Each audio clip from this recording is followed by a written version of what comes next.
Le bac, pour des milliers de lycéens, ce mot rime avec stress, surtout quand on pense à la note finale. Le calcul peut sembler être un vrai casse-tête, alors comment ça marche au juste? Allez, on va décortiquer ce système ensemble pour que tout devienne plus clair.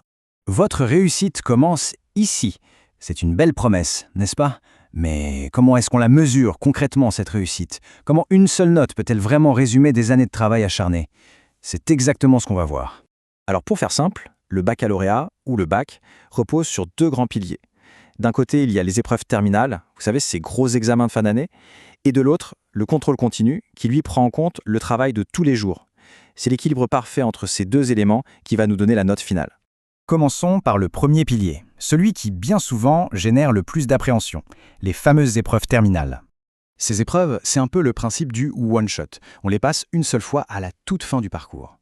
On y retrouve les matières emblématiques, le français à l'écrit et à l'oral, la philosophie en terminale, et bien sûr le fameux grand oral. Un seul examen, une seule note, la pression est là.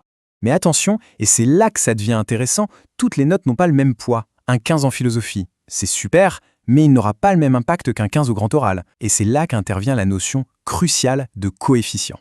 Et là, on voit tout de suite que les poids sont très différents. Le grand oral, avec son coefficient 10, pèse littéralement 2 fois plus lourd que l'épreuve écrite de français. La stratégie devient donc hyper importante. Chaque point gratté dans une matière à gros coef peut vraiment tout changer dans la moyenne générale. Ok, ça c'était la première moitié de l'équation. Passons maintenant à la deuxième, celle qui récompense la régularité, le contrôle continu. L'analogie est parfaite. Si les épreuves terminales sont le sprint final, le contrôle continu, lui, c'est le marathon. Ça prend en compte tout le travail fait sur la durée pendant les dernières années de lycée. L'avantage, c'est que ça permet de lisser l'effet d'un mauvais jour pendant un examen. Et ce marathon couvre vraiment beaucoup de terrain.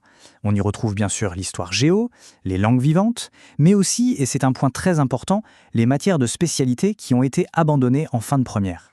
Bref, le travail passé n'est jamais perdu.